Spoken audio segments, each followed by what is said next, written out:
अभी माने कभी, जब ब्रॉड ड्रामा जो 5000 वर्ष का है, 2500 वर्ष स्वर्ग की दुनिया, रामकृष्ण की दुनिया, और 2500 वर्ष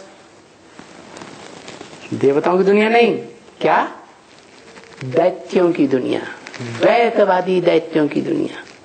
क्यों ऐसे कहा? क्योंकि देवताएं एक ज्योति बिंदु आत्मा को सर्वोपरि मानते हैं, जिस स्थिति में टिकते हैं, इसलिए उन्हें अद्वैतवादी कहा जाता है। दूसरे किसी को मानने वाले नहीं हैं, वो असली स्वधर्म में टिकते हैं। जो गीता में लिखा है, स्वधर्मे निधनम श्रेयः परधर्मो भयावह। पर ये शरीर है पराया, 5 तत्वों से बना हुआ, ये 5 तत्व पराये हैं। 5 तत्वों से बनी हुई जो प्रकृति है, नेचर है, वो भी पराई हो जाती है। पराई बने देह अभिमानियों की बन जाती है। जो देह अभिमानी सांडे है ना, जो ज्ञान जल्दी लेते ही नहीं, मजबूर हो जाते हैं, तब भी पूरा ज्ञान नहीं उठाते, ज्ञान भी नहीं उठाते और ज्ञानदाता को भी नहीं पहचानते। इसलिए उस सुख शांति का पूरा वर्षा भी नहीं ले पाते जो सुप्रीम गॉड फादर की सबसे ऊंची देन है, जिसे कहते हैं मुक्ति, जीवन मुक्ति। ये मुक्ति, जीवन मुक्ति सिवाय परमपिता परमात्मा के कोई दे ही नहीं सकता। उसे क्यों कहा परमपिता परमात्मा? सिर्फ परमपिता कह देते नहीं, वो सुप्रीम गॉड फादर अकेला कुछ नहीं कर पाता, क्योंकि उसको अपना शरीर नहीं है, करे कैसे? ज्ञान भी सुनाए, जिस ज्ञान से मनुष्य परिवर्तन हो। जानवर तो नहीं परिवर्तन होंगे, जो भक्तों ने दिखा दिए 10 अवतार, जानवरों के अवतार। अरे भगवान आएगा तो मनन चिंतनशील मनुष्यों को ही ज्ञान देगा या जानवरों को देगा? तो वो परमपिता, हेवनली गॉड फादर, आत्माओं का सुप्रीम बाप, इस सृष्टि पर साकार मनुष्य तन में आता है और उसको परम पुरुषार्थ करने वाली परमात्मा हीरो पार्टधारी बनाता है। ओहो, क्या बनाता है? हाँ? हीरो पार्टधारी बनाता है। बनाता है कि वो खुद बनता है? हाँ? बनाता है, बनाता है, बनाता है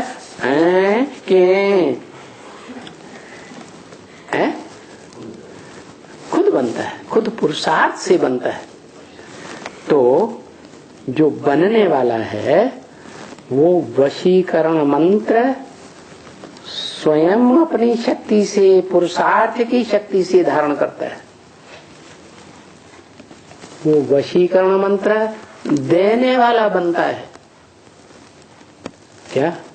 स्वयं धारण करता है, लेता नहीं है। लेता है ज्ञान का अखूट भंडार, जो सदा ज्ञानी है, अखूट भंडारी है, उससे लेता है। लेकिन उस ज्ञान को अपने जीवन में धारण करके वो वशीकरण मंत्र देने वाला भी बन जाता है। कैसा वशीकरण मंत्र? कि उस वाइब्रेशन की पावर से, योग बल की पावर से, मन बुद्धि की पावर से कोई सारे संसार को भी कंट्रोल करना चाहे तो कर सकता है कि नहीं? कर सकता है। अब हो जाते हैं उसमें नंबर बार। कोई तो विश्व का मालिक बन जाता है, विश्वनाथ कहा जाता है। कहा जाता है ना,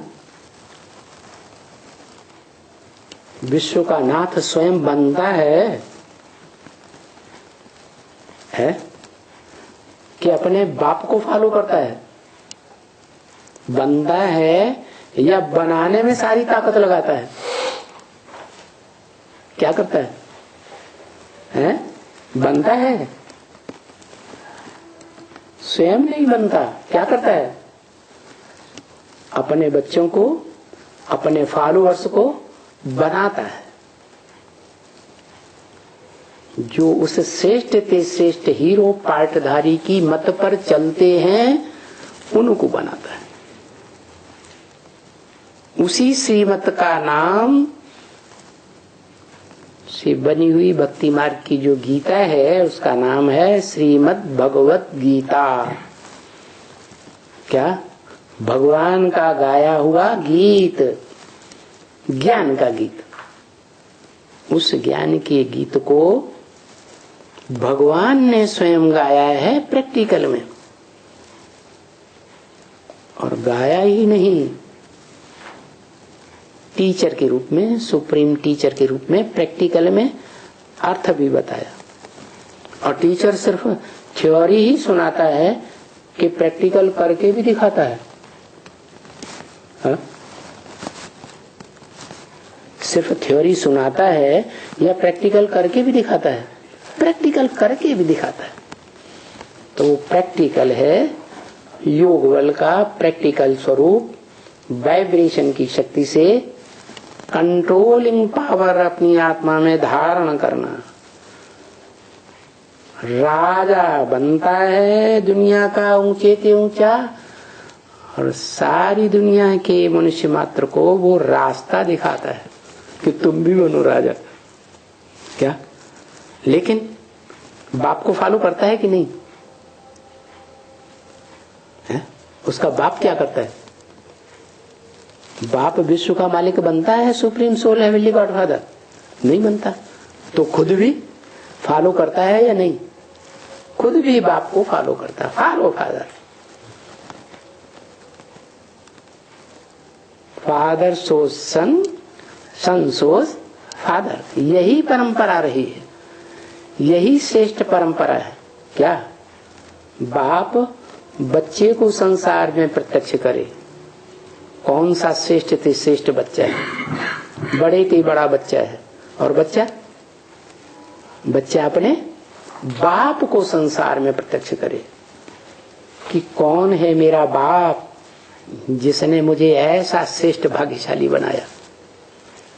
ये परंपरा जब तक रहती है इस संसार में तब तक श्रेष्ठ बने रहते हैं, जो भगवान की बनाई हुई परंपरा है।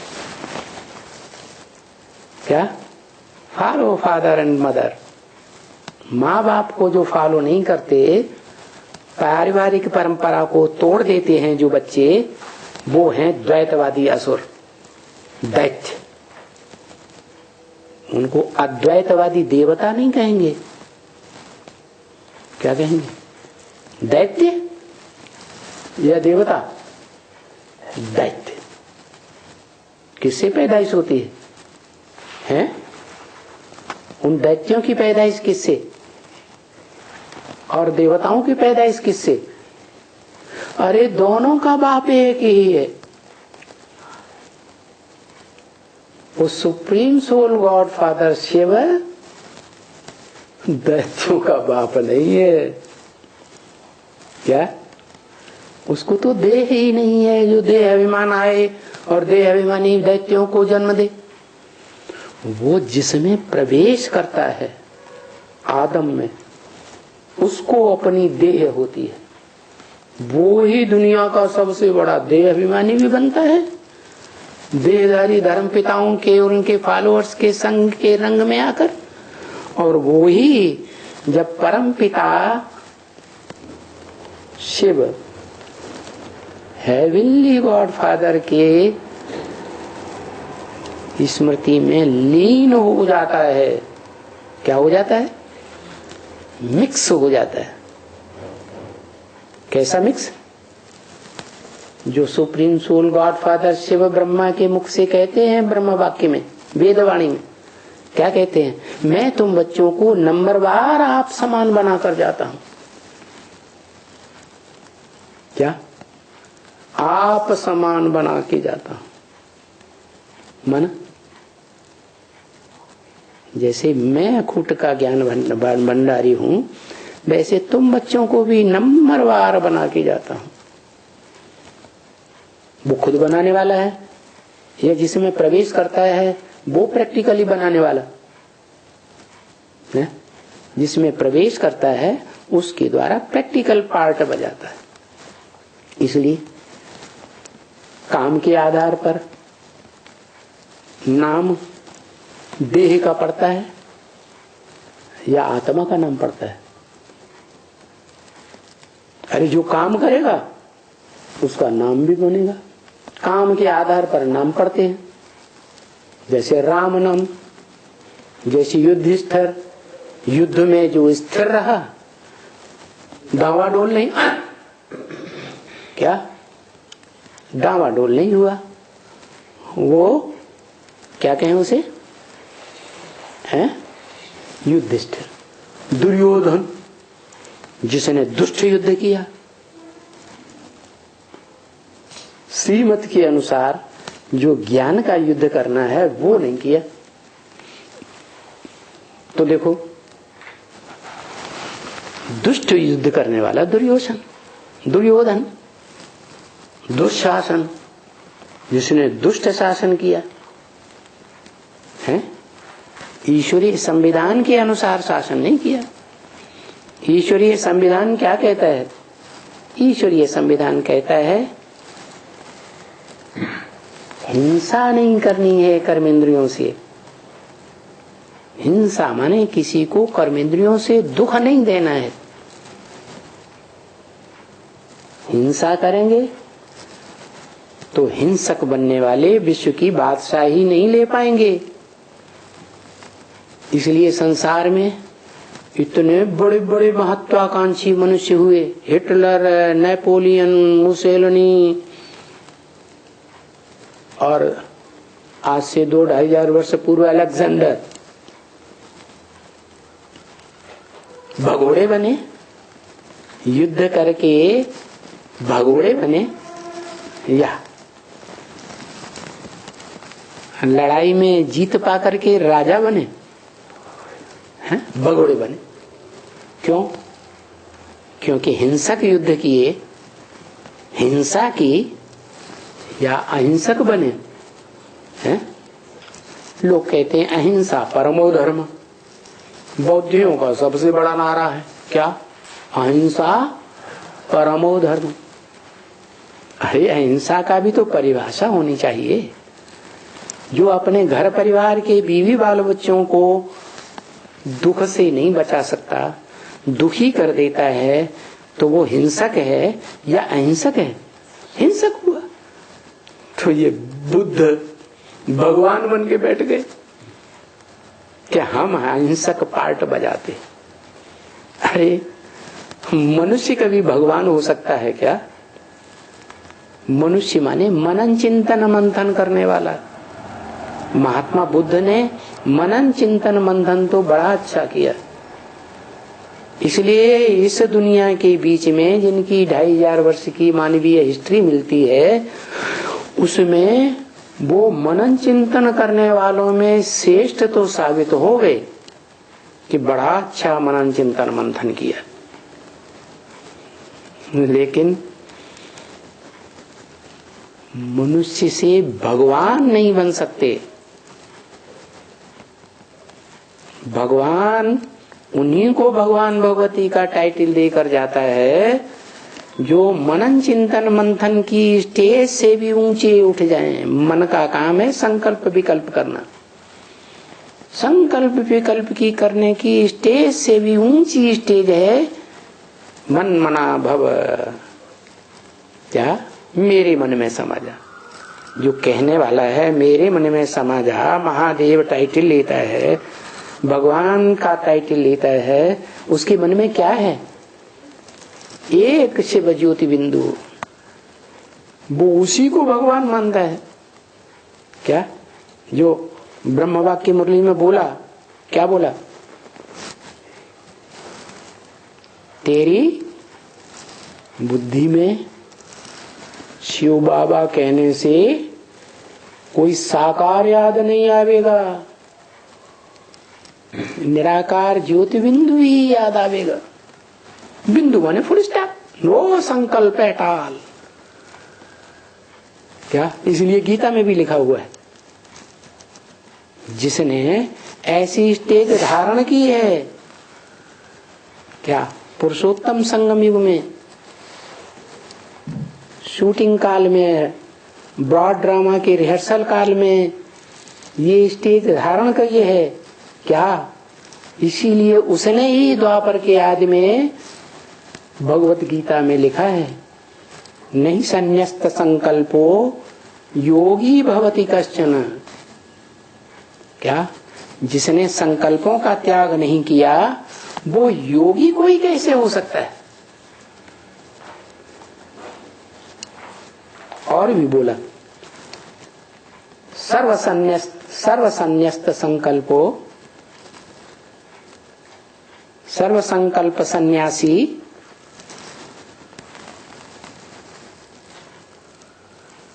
जो सर्व संकल्पों का सन्यास कर लेता है वो ही योगनिष्ठ है, वो ही विशेष योग में स्थिर होने वाला कहा जाता है। उसकी परिभाषा बता दी,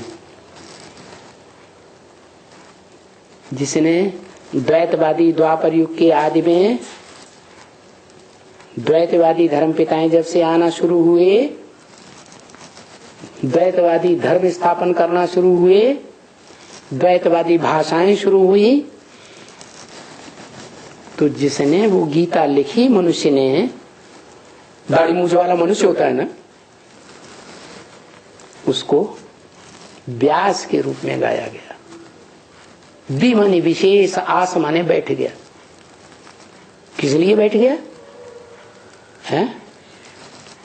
इसलिए बैठ गया कि वो विशेष ज्ञान का मंथन मनन चिंतन करके और संसार को विशेष श्रेष्ठ ते श्रेष्ठ श्रीमद् भगवत गीता का श्रेष्ठ ते श्रेष्ठ ज्ञान बता करके श्रेष्ठ बना सके। इसलिए ब्रह्म वाक्य मुरली में है, क्या? इस सृष्टि पर सदा कायम कोई चीज है नहीं। सदा कायम अर्थात सतयुग के आदि में भी, सतयुग में भी, त्रेता में भी राम के रूप में, और द्वापर के आदि में व्यास के रूप में भी, और वाल्मीकि रामायण के रचयिता वाल्मीकि रूप में भी, और कलयुग में मध्य में तुलसीदास के रूप में भी।